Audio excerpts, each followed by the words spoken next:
Hey everyone, welcome back to our channel. Today, I will walk you through on a creative journey with Descript. So let's dive into the beginner's guide and get you started. Step number 1. Open your web browser and head over to descript.com. This is where your creative adventure begins. Step 2. Creating a Descript account is your first move.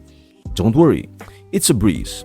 Click Get Started for free to kick things off. Step 3. You have got options.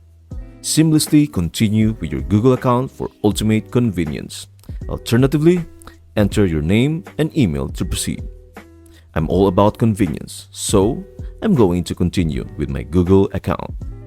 Step 4. Once you are in, the canvas is yours.